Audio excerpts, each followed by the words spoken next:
अस्सलाम वालेकुम, doctor summon here again. आज हमारा बड़ा ही कॉमन सा टॉपिक है बोटॉक्स। बहुत सारे लोग बोटॉक्स के बारे में बहुत सारे क्वेश्चंस पूछते हैं और बहुत सारी मिसकंसेप्शंस भी हैं। So we will try to elaborate it as much as possible. और सारा इन डिटेल तो बात नहीं हो पाएगी, लेकिन बेसिक पॉइंट्स पे ज़रूर मैं बताना चाहूँगी ताकि आप लोगों को इन्फॉर्मेशन हो जाए कि क्या चीज़ें बोटॉक्स से रिलेटेड ठीक है और क्या नहीं। बोटॉक्स है क्या? बोटॉक्स इज़ अ न्यूरोटॉक्सिन और ये मसल के अंदर इंजेक्ट होता है। होता क्यों है? आपके जो भी मसल रिंकल प्रोड्यूस कर रहे हैं, जो भी मसल्स आपकी मूवमेंट के साथ रिलेटेड है, उनको पैरालाइज करने के लिए हम बोटॉक्स लगाते हैं। बोटॉक्स में हमेशा हमारी कोशिश होती है कि हम 2 सेशंस करें। फर्स्ट सेशन में हम थोड़ा सा कम डोज इंजेक्ट करें ताकि आफ्टर अ वीक जब ये पूरा एब्जॉर्ब हो जाए तो हम एनालिसिस करते हैं फिर कि अगर इसकी और ज़रूरत है तो हम टॉप अप कर देते हैं। पर हम उसको पहली दफ़ा में फुल डोज नहीं देते क्योंकि ऑलमोस्ट इरिवर्सिबल प्रोसेस। अगर हम इसको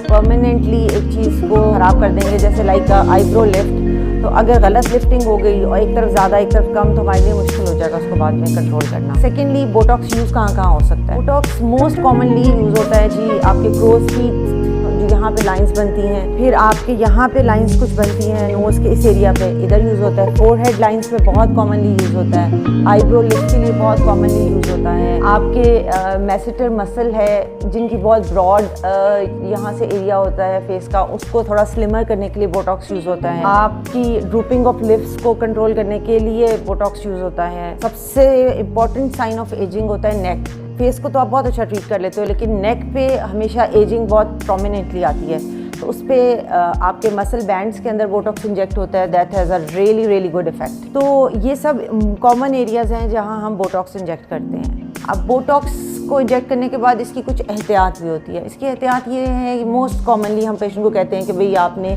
इन एरियाज़ को रब नहीं करना, क्योंकि हमने जिस मसल के अंदर इंजेक्ट किया उसको वो उसी मसल में रहेगा और उधर ही एब्जॉर्ब होगा।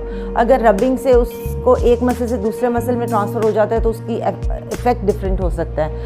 हमारे फेस में डिफरेंट मसल्स हैं, कुछ एलिवेटर्स हैं, कुछ डिप्रेसर्स हैं। सो अगर अल्लाह ना करे हमने किसी एलिवेटर में डाला है और उसका इफेक्ट डिप्रेसर में आ गया है तो वो बिल्कुल ऑपोजिट इफेक्ट दे जाएगा। तो इसलिए हमने रबिंग नहीं करनी, हम उस एक दिन के लिए बहुत लंबा सजदे में नहीं रहना, कि प्रेशर नहीं देना, एक्सरसाइज नहीं करनी, कैफीन अवॉइड करनी है, सिगरेट स्मोकिंग अवॉइड करनी है। वो कॉमन सी चीज़ें हैं जो एक दिन के लिए हमें अवॉइड करनी है बस। इसके बाद उसके अच्छे इफ़ेक्ट्स देखने के लिए आपको minimum to minimum 5 days to 7 days wait करना है। अगर 7 days के बाद आपको लगता है कि you need more of it, so you can just come back to the clinic and get it done again.